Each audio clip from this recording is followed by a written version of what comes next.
믿음의 고백하겠습니다. 예수님 안에서 난 언제나 행복합니다. 예수님과 함께 기쁘고 즐겁게 삽니다. 이렇게 사는 우리 모두가 되기를 예수님의 이름으로 축원합니다. 하나님 말씀 사무엘상 29장 11절 말씀을 보도록 하겠습니다. 사무엘상 29장 11절 말씀 함께 하나님 말씀 읽도록 하겠습니다. 이에 다윗이 자기 사람들과 더불어 아침에 일찍 일어나서 떠나 블레셋 사람들의 땅으로 돌아가고 블레셋 사람들은 이스라엘로 올라가니라. 아멘. 블레셋을 떠나는 다윗이라는 제목으로 하나님 말씀을 나누고자 합니다. 여러분, 저는 어릴 때부터 우리나라를 참 좋아했습니다. 우리나라 음식도 좋아해서 밥과 김치만 있으면 어떤 음식이든 가리지 않고 맛있게 먹었습니다. 그때는 저는 빵도 잘 먹지를 못했습니다. 빵을 먹으면 자꾸 소화가 안 돼서 웬만하면 빵이나 밀가루 음식을 안 먹고 주로 밥만 많이 먹었습니다. 또 저는 우리나라 사라를 참 좋아했습니다. 그래서 젊은 시절에 주로 국도를 버스로 타고 다니면서 많은 여행을 했습니다. 이름 없는 소읍에 가기도 하고 또 산과 강을 좋아해서 산마다 등산도 하기도 했습니다. 그렇게 한국을 좋아해서 우리나라에 살면서 저는 영원토록 우리나라에서만 살 것으로 생각을 했습니다. 그런데 하나님의 뜻은 달리 있었습니다. 제 나이 만 40세에 하나님께서 14년간 한국에서 목회하게 하다가 본교회에서 목회하게 하다가 독일의 선교사로 파송을 받게 하셨습니다. 그래서 꿈에도 생각하지 못한 독일에 내가 가야 된단 말인가, 유럽에 가야 되나, 내가 왜 거기까지 가야 되나 하는 생각이 있었지만 주의 종은 절대 순종해야 되기 때문에 아무 말하지 않고 마음만 생각을 했고 바로 명령을 받은 지 2주쯤 돼서 저 혼자 먼저 독일로 떠나게 되었습니다. 그때부터 독일에서 만 10년을 생활을 하게 되는데 이제 와 생각해 보니 그때 하나님께서 저를 부르시고 독일로 보내신 것이 얼마나 귀하고 감사한 일인지 모릅니다. 아마 그때 하나님께서 저를 독일로 보내시지 않았으면 저는 운문한 개구리가 돼서 우리나라만 전부인 줄로 알고 그냥 좁은 틀에 갇혀서 좁은 마음으로 살았을 겁니다. 하지만 유럽에 가서 독일에서 10년을 살다 보니 우리와 다른 얼굴을 하고 다른 언어를 쓰고 다른 삶을 사는 사람들도 여전히 있고 그들 가운데도 하나님이 계시고 하나님을 경외하고 사랑하는 마음이 있음을 알게 되었습니다.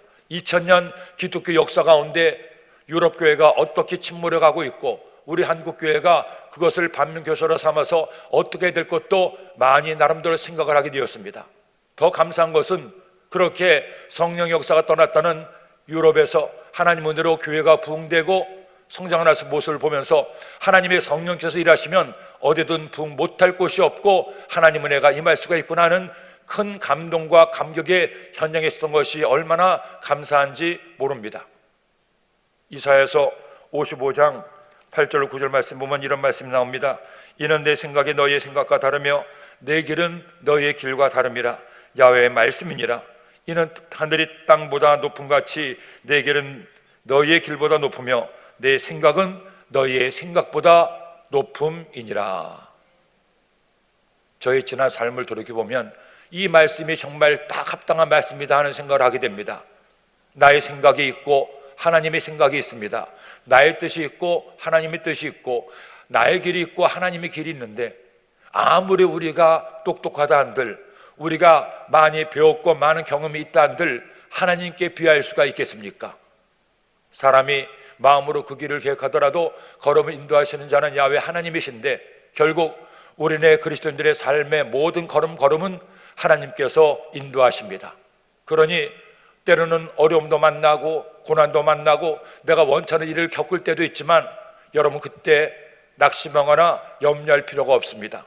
왜 내 인생이 이렇게 흘러갈까? 왜 나의 삶의 방향이 이렇게 틀어질까? 걱정하지 마십시오. 우리가 주님 믿고 주님 의지하고 주님의 은혜를 구하며 주의 말씀대로 순종하는 한 하나님 우리를 더 좋은 길로 더 높은 길로 인도해 주십니다. 그런 애를 날마다 체험하고 그것 때문에 감사하는 우리 모두가 되기를 예수님의 이름으로 축원합니다. 다윗도 마찬가지였습니다. 다윗이 어제 우리가 말씀을 나눈 것처럼 아기스 왕에게 자신의 꾀로 아기스 왕을 속였습니다. 그렇게 넘어갈 줄 알았는데 오히려 자기 꾀에 자기가 속아서 아기스 왕이 그 말을 사실로 알고, 그러면 너는 이제 나의 신복이 되었으니 이스라엘과의 전쟁에서 네가 선봉에서 나가서 싸우라고 얘기를 했습니다. 그러니 망명곡 저질러서 그 말을 거스를 수가 없습니다. 꼼짝없이 자기 꾀에 넘어가서 이제 이스라엘과 원수가 될 상황에 이르고 말았습니다. 그런데 여러분, 놀랍게도 오늘 말씀에 보니 하나님께서는 하나님의 방법대로, 하나님의 뜻대로 다윗에게 피할 길을 내어주시고 오히려 모든 것을 합력하여 선을 이루어 주십니다. 더구나 감사한 것은 이렇게 하나님께서 다윗을 새로운 길로 인도하시고 합력해서 선을 이루시는데, 다윗에게는 그 어려움 가운데에도, 위기 가운데에도 한 가지 좋은 장점을 볼 수가 있었다는 겁니다. 다른 것이 아니라 그런 위기 속에서 어려움 가운데 하나님께 기도하고 하나님의 뜻을 묻는 다윗의 믿음을 볼 수가 있습니다. 그러니 오늘도 우리가 이 새벽에 나와서 하나님 말씀을 듣고 하나님의 은혜를 구하고 있는데 항상 잊지 마십시오. 꼭 기억하십시오. 우리가 하나님 믿고 하나님 의지하며 하나님의 뜻대로 사는 한 우리의 모든 가는 걸음은 하나님께서 인도해 주십니다. 그리고 내 생각보다 높으신 하나님의 생각이, 내 뜻보다 더 귀한 하나님의 뜻이 우리를 더 좋은 길로 예비하고 있으니 낙심하지 말고 염려하지 말고 주님과 함께 감사함으로 동행하는 여러분 되기를 예수님의 이름으로 축원합니다. 자, 그렇다면 어떻게 하나님께서 다윗에게 피할 길을 내어주십니까? 오늘 말씀 먼저 29장 1절로 11절에 보니 블레셋 사람들이 다윗을 거부하는 내용을 보게 됩니다. 1절로 2절 말씀 읽겠습니다. 블레셋 사람들은 그들의 모든 군대를 아벡에 모았고 이스라엘 사람들은 이스라엘에 있는 셈 곁에 진쳤더라. 블레셋 사람들의 수령들은 수백 명씩 수천 명씩 인솔하여 나아가고 다윗과 그의 사람들은 아기스와 함께 그 뒤에서 나아가더니, 이제 블레셋과 이스라엘의 큰 전투가 준비되고 있었습니다. 블레셋 사람들도 그 수령들이 수백 명씩 수천 명씩 자세히 군사를 이끌고 전쟁터에 삼삼오오 몰려들게 됩니다. 그리고 망명했던 다윗은 뒤에서 아기스와 함께 나가게 되죠. 그런데 이때 블레셋 사람들이 이 다윗에 대해서 시비를 걸게 되는 겁니다. 3절 말씀 보겠습니다. 블레셋 사람들의 방백들이 이르되 이 히브리 사람들이 무엇을 하려느냐 하니 아기스가 블레셋 사람들의 방백에게 이르되 이는 이스라엘 왕 사울의 신하 다윗이 아니냐? 그가 나와 함께 있은 지 여러 날 여러 해로되 그가 망명하여 온 날부터 오늘까지 내가 그의 허물을 보지 못하였노라. 그가 가드왕 아기스에게 머무르던 것이 벌써 두 번째였습니다. 첫 번째에도 신하들의 반대 때문에 결국 떠나갈 수밖에 없었는데, 두 번째 망명을 했을 때는 다윗이 묘책을 내서 함께 신하들과 가드성에 있는 것이 아니라 시글락이라는 작은 성을 얻게 해서 거기서 1년 4개월을 보내게 되었습니다. 그 기간 동안에 이 다윗은 아기스 왕에게 환심을 사하고 자신의 편이라고 그렇게 착각할 만큼 인정을 받게 됐습니다. 그래서 블레셋 사람들의 신하가 이와 같이 다윗에 대해서 시비를 걸 때 적극적으로 변호를 하게 되는 겁니다. 하지만 블레셋 사람들이 다윗을 심하게 거부하게 됩니다. 4절 5절 말씀, 블레셋 사람의 방백들이 그에게 노한지라 블레셋 방백들이 그에게 이르되 이 사람을 돌려보내어 왕이 그에게 정하신 그 처소로 가게 하소서. 그는 우리와 함께 싸움에 내려가지 못하리니 그가 전장에서 우리의 대적이 될까 하나이다. 그가 무엇으로 그 주와 다시 화파리이까? 이 사람들의 머리로 하지 아니하겠나이까? 그들이 춤추며 노래하여 이르되 사울이 죽인 자는 천천히요 다윗인 만만이로다 하던 그 다윗이 아니니까 하니. 여러분, 오늘 이 말씀의 내용들은 지금부터 3000년 전에 있었던 역사적 사건입니다. 3000년 전에 우리나라 역사는 어느 시대입니까? 고조선 시대죠. 그 고조선 시대에 우리가 알고 있는 사실이 어떤 것이 있습니까? 그 당시 역사가 우리에게 남겨지지 않았기 때문에 기껏해야 고조선의 8조 금법학 정도밖에 알려진 것이 없습니다. 그리고 전설이나 신에 나오는 단군 왕검 이야기는 나오죠.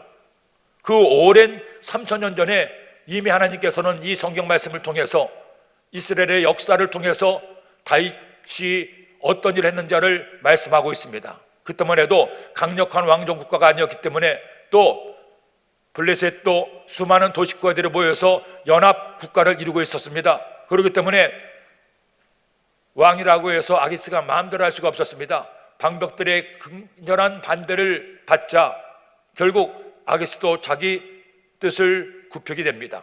더구나 뿌리 깊은 불신과 미움이 블레셋 방백들에게 있었습니다.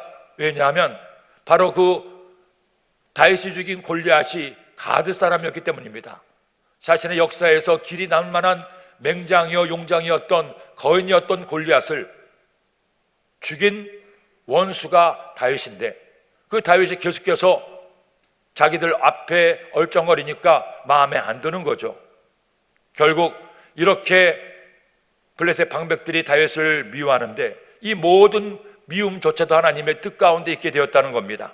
결국 아기스가 다윗을 떠나보내게 됩니다. 6절로 7절 말씀. 아기스가 다윗을 불러 그에게 이르되 야훼께서 살아계심을 두고 맹세하노니 내가 정직하여 내게 온 날부터 오늘까지 내게 악이 있음을 보지 못하였으니 나와 함께 진중에 출입하는 것이 내 생각에는 좋으나 수령들이 너를 좋아하지 아니하니 그러므로 이제 너는 평안히 돌아가서 블레셋 사람들의 수령들에게 거슬러 보이게 하지 말라 하니라. 여러분, 아이러니컬하지 않습니까?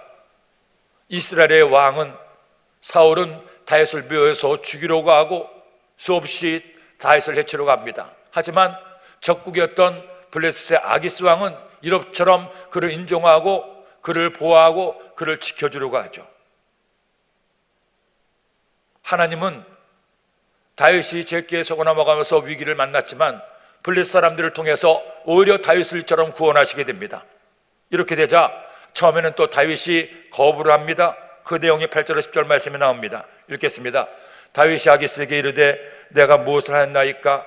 내가 당신 앞에 오늘까지 있는 동안에 당신이 종에게서 무엇을 보셨기에 내가 가서 내 주 왕의 원수와 싸우지 못하게 하시나이까 하니 아기스가 다윗에게 대답하여 이르되 내가 내 목전에 하나님의 전령같이 선한 것을 내가 아나 블레셋 사람의 방백들은 말하기를 그가 우리와 함께 전쟁에 올라가지 못하리라 하니 그런즉 너는 너와 함께 온 내 주의 신하들과 더불어 새벽에 일어나라. 너희는 새벽에 일어나서 발거든 곧 떠나라 하니라. 사실은 아기스가 다윗에게 전쟁터에서 떠나라고 했을 때 속으로 얼마나 좋았겠습니까? 야, 정말 다행이다.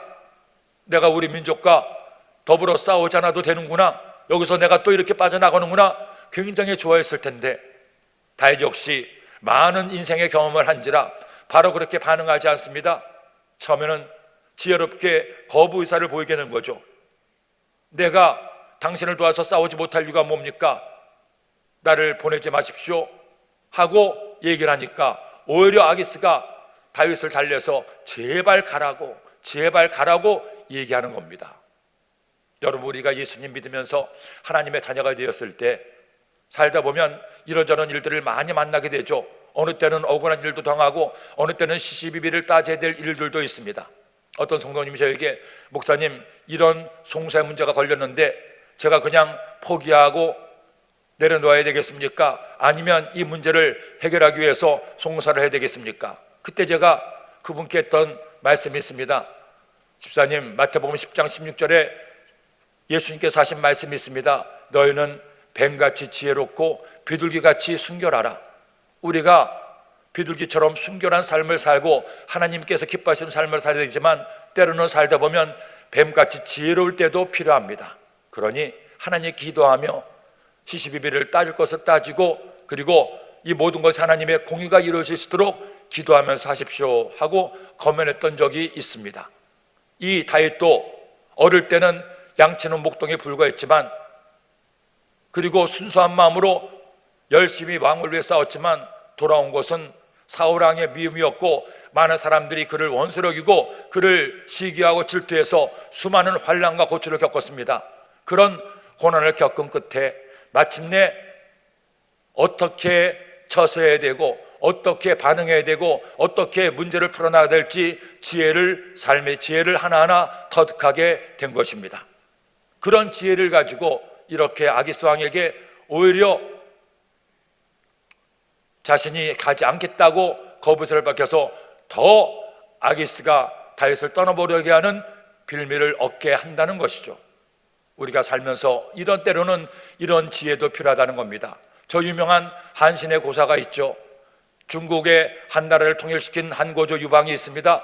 그 한고조 유방을 가장 지근거리에서 도왔던 위대한 이 영웅이었던 한신 대장군이 있었는데, 이 한신에 대한 유명한 일화가 있지 않습니까? 그는 워낙 집안이 미천하고 가난해서 어린 시절에 굶기를 방법도 됐고, 그 당시 그 중국이 혼란했던 와중에 자신의 길을 펴지를 못했습니다.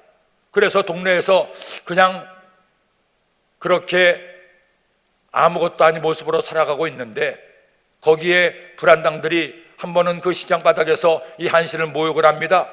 그리고 그 한신에게 내 가랑이 사이로 들어가면 너를 봐주겠다고 했을 때, 이 한신이 그 불안당들의 바지 가랑이 사이로 들어가면서 그 굴욕을 참습니다. 그렇게 끝까지 자신을 드러내지 않고 굴욕을 참고 때를 기다린 끝에 마침내 소와 장군에 의해서 그가 발탁을 받고 유방에게 소개가 되고, 마침내 그를 알아본 한고조방이 그를 장군의 직위를 두어서 한 나라를 통일하는 데 결정적인 역할을 했다고 합니다. 그래서 이 한신이 불안당들의 가랑이 사러 들어가면서 굴욕을 잡고 지혜롭게 했던 그 같은 일을 통해서 과지역이라고 하는 사자성어도 나올 만큼 그의 그 지혜로움과 그 인내는 중국 사람들에게 고사로 알려져 있습니다. 우리가 남의 가랑이 서기까지 들어갈 필요는 없다고 하더라도 때로는 이런 지혜가 필요하다는 것이죠. 이 다윗 역시 여기서 이처럼 자신을 낮추고 블레셋 왕을 높였기 때문에 심지어 적국의 왕에게조차 인정받고 사랑을 받게 됐습니다. 그리고 이제 아주 부담 없이 다윗은 블레셋을 떠나게 됩니다. 11절 말씀, 이에 다윗이 자기 사람들과 더불어 아침에 일찍 일어나서 떠나 블레셋 사람들의 땅으로 돌아가고 블레셋 사람들은 이스라엘로 올라가니라. 자칫하면 이스라엘 백성들과 원수가 될 뻔했던 위기를 하나님께서 블레셋 방백들의 마음을 움직이셔서 다윗을 미워하게 해서 결국 이처럼 잘 떠나게 됩니다. 그런데 떠나고 나니 또 하나의 문제가 생기게 됩니다. 시글락성에 돌아오니까 이 시글락성이 완전히 폐하가 되고 만 겁니다. 아말렉이 시글락성을 침략해서 많은 사람들을 노예로 끌고 갔죠. 그 내용이 이 30장 1절로 31절 말씀에 나옵니다. 1절로 3절 말씀 읽겠습니다. 다윗과 그의 사람들이 사흘 만에 시글락에 이른 때에 아말렉 사람들이 이미 네겝과 시글락을 침노하였는데 그들이 시글락을 쳐서 불사르고 거기에 있는 젊거나 늙은 여인들은 한 사람도 죽이지 아니하고 또 사라져봐 끌고 자기 길을 갔더라. 다윗과 그의 사람들이 성읍에 이르러 본즉 성읍에 불탔고 자기들의 아내와 자녀들이 사로잡혔는지라. 다윗이 블레셋을 도와서 그렇게 전쟁터에 나간 틈을 타서 아말렉 사람들이 다윗이 있는 이 시글락을 침략해서 불살라버리고 많은 사람들을 사로잡아서 끌고 갔습니다. 와서 보니 그렇게 많은 자신의 가족들이 아말렉에 끌려간 것을 보고 사람들이 열을 받아서 다윗을 죽이러 갑니다. 또 한 번의 위기를 만나지만 이 위기 역시 지혜롭게 모면하게 됩니다. 4절 6절 말씀, 다윗과 그와 함께한 백성이 울 기력이 없도록 소리를 높여 울었더라. 다윗의 두 아내 이스라엘 여인 아히노암과 갈멜 사람 나발의 아내였던 아비가일도 사로잡혔더라. 백성들의 자녀들 때문에 마음이 슬퍼서 다윗을 돌로 치자 하니 다윗이 크게 다급하였으나 그는 하나님 야훼를 힘입고 용기를 얻었더라. 이런 위기를 만나고 사람들마저 다윗에게 등을 돌리려고 했지만 다윗은 하나님이 함께하는 사람이었고 하나님을 의지하는 사람이었습니다. 거기에 굴하지 않고 용기를 얻어서 지혜롭게 이 문제를 또 헤쳐나가게 됩니다. 그래서 제사장 아비아델에게 에봇을 가져오게 합니다. 에봇이란 이스라엘의 제사장이 입는 거룩한 옷 예복을 의미하는데 이것을 가지고 와서 하나님의 뜻을 묻게 됩니다. 7절로 8절 말씀, 다윗이 아히멜렉의 아들 제사장 아비아델에게 이르되 원하건대 에봇을 내게로 가져오라. 아비아달이 에봇을 다윗에게로 가져가매 다윗이 야훼께 묻자와 이르되 내가 이 군대를 축복하면 따라잡겠나이까 하니 야훼께서 그에게 대답하시되 그를 쫓아가라. 내가 반드시 따라잡고 도로 찾으리라. 이런 다급한 상황에서도 다윗이 어떻게 반응합니까? 다윗의 위대함은, 사울의 몰락은 결정적 이유가 있습니다. 사울은 자기의 고집대로 했고 다윗은 하나님의 뜻을 묻고 하나님의 뜻대로 순종하며 행했습니다.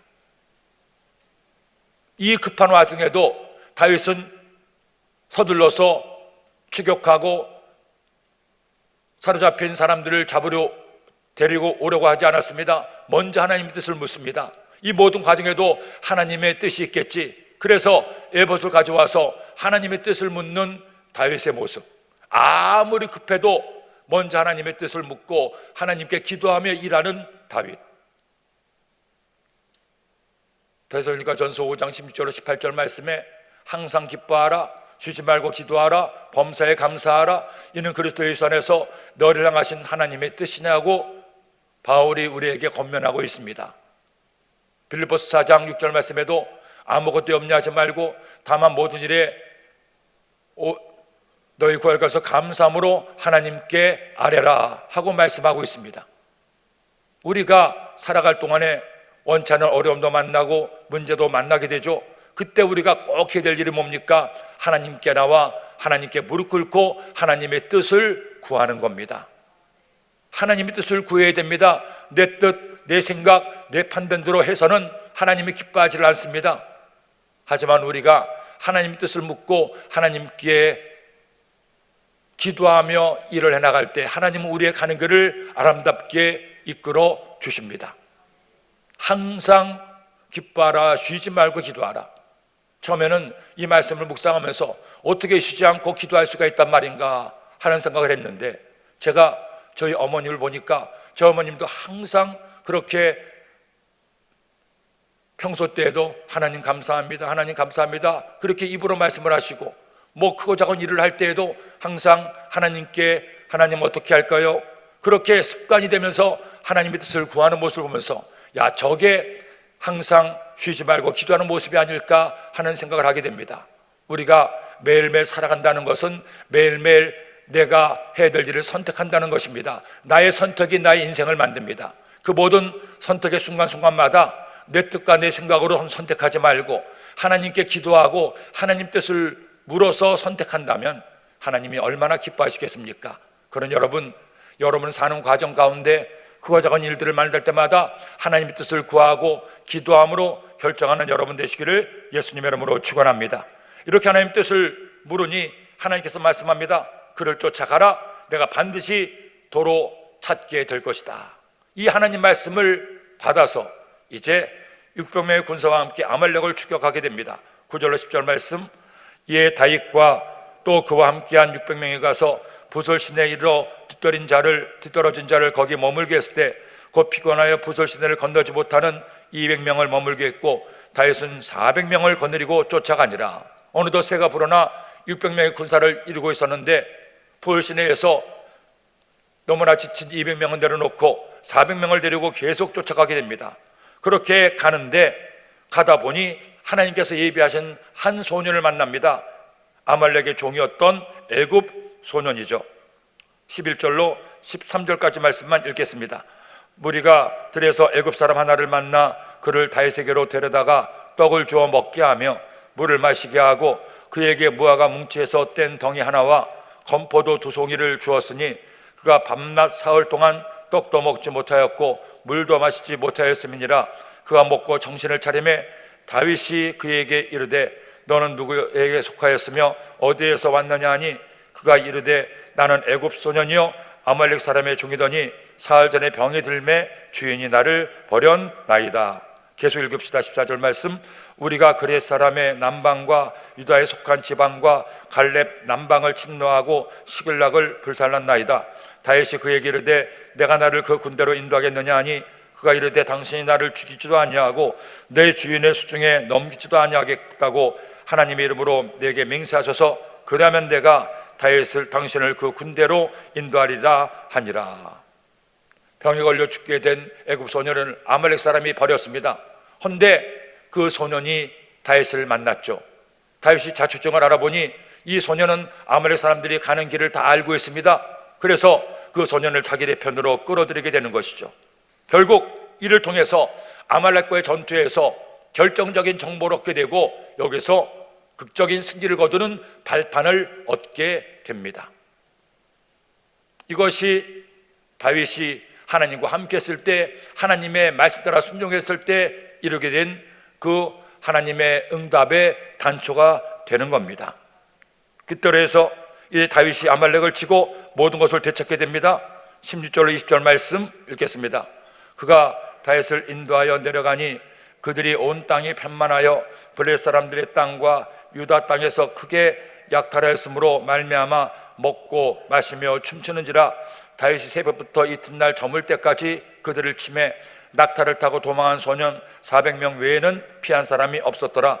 다윗이 아말렉 사람들이 빼앗아가던 모든 것을 도로 찾고 그의 두 아내를 구원하였고 그들이 약탈하였던 것 곧 무리의 자녀들이나 빼앗던 것은 크고 작은 것을 막론하고 아무것도 잃은 것이 없이 모두 다윗이 도로 찾아왔고 다윗이 또 양떼와 소떼를 다 되찾았더니 무리가 그 가축들을 앞에 몰고 가며 이르되 이는 다윗의 젊은품이라 하였더라.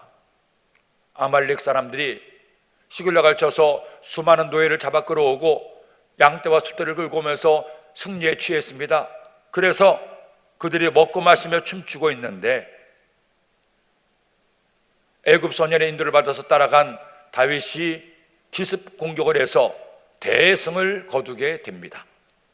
하나님의 뜻을 묻고 하나님 말씀에 따라 행했을 때 하나님은 다윗으로 이처럼 승리하게 하죠. 다윗이 어린 소년 시절부터 모든 전투에서 승리하게 된 배경에는 바로 그가 믿고 의지한 하나님이 계심을 알 수가 있습니다. 사실 우리나라 역사도 하나님의 간섭하심과 하나님의 도우심이 없었다면 아마 적과 통일이 됐을지도 모르지 않겠습니까? 6.25 전쟁 때 그 북한의 기습남침으로 사흘 만에 서울이 함락되고 파죽지세로 계속해서 한국 군대가 밀리고 이어서 파병한 유엔 군대도 계속 밀리게 됩니다. 급기야는 대구와 부산을 제외한 모든 지대가 다 공산당의 손에 넘어가고 말았습니다.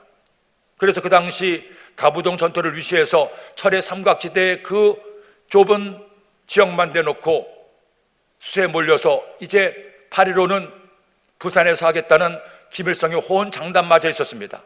그 당시 우리 한국군들이 유엔군과 함께 그 지역을 철동까지 방어하고 마침내 9월 15일 날 메가더 장군에 의해서 인천 상륙작전이 벌어지게 됩니다. 이것이 전세를 역전시키는데 가장 큰 역할을 했는데 그 당시 그 인천 상륙작전을 주도한 더글러스 메가더 장군은 그 당시 몇 명 없었던 미국 육군의 원수 중에 한 명이었습니다. 별 5개. 아마 지금도 미국의 육군 원수는 없는 것으로 제가 알고 있는데 2차 대전에 또 1차 대전에 혁혁한 전과를 세웠기 때문에 별 5개의 원수의 계급에까지 올랐던 메가더였습니다. 더구나 메가더는 이 태평양 전쟁에서 일본과의 전투에서 승리한 역전의 맹장이었죠. 필리핀도 탈환하게 되고 그리고 그 당시 도쿄 사령부에서 군종하였던 그 일본을 다스리던 그와 같은 사람이기도 했습니다.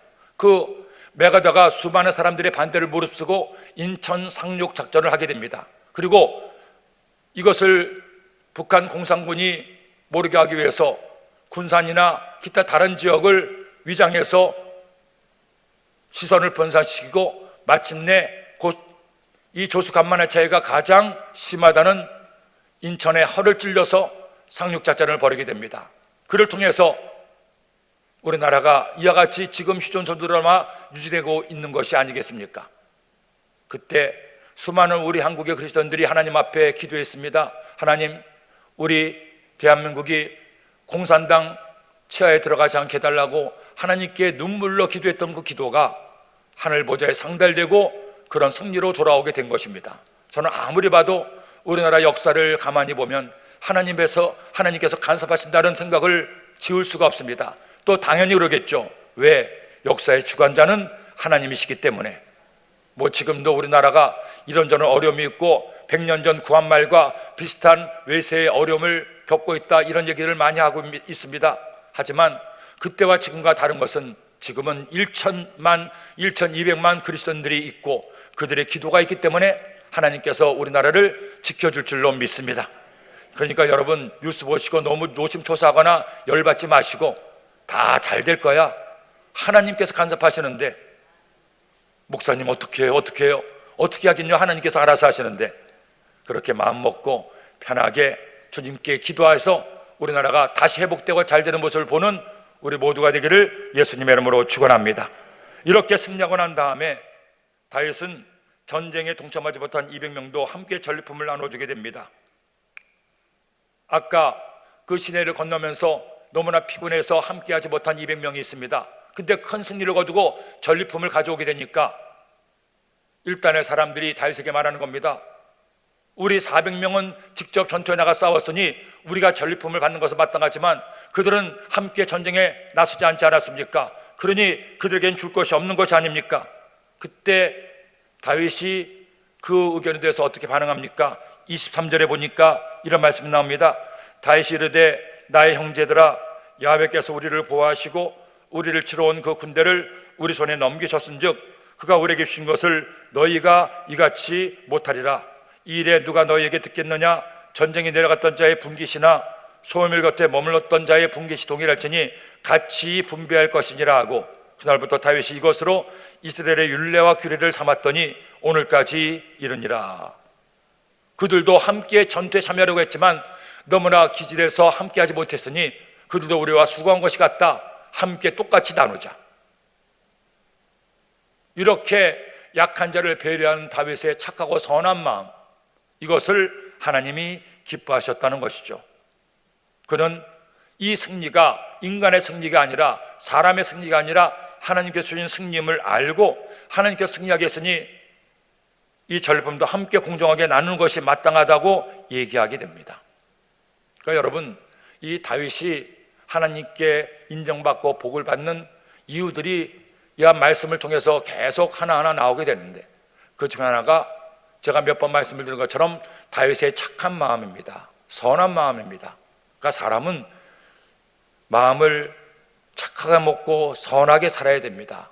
이것이 그리스도인들에게서 굉장히 중요한 삶의 덕목 가운데 하나라는 거죠.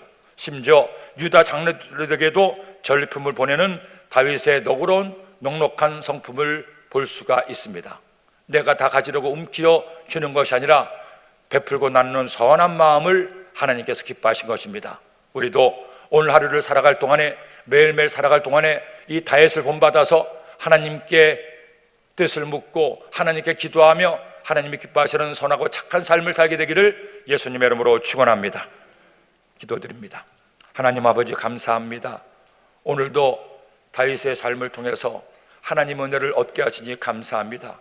매일매일 살아갈 동안에 때로는 어떤 어려운 문제를 만나도 낙심하지 말고 염려하지 말고 하나님께 기도함으로 주님이 기뻐하시는 삶을 살아 승리하는 저희 모두가 되게 하여 주옵소서. 오늘도 가지가지 문제를 짊어져 나왔습니다. 연약한 육체를 가지고 나왔습니다. 하나님께 간절히 기도할 때 응답하여 주옵소서. 치료하여 주옵소서. 주님의 기적이 저들의 삶 가운데 넘치게 하여 주옵소서. 귀한 예물을 드린 손길마다 30배, 60배, 100배, 만배로 갚아주시고 예물에 담긴 마음의 소원도 응답하여 주옵소서. 예수님의 이름으로 기도드립니다. 아멘.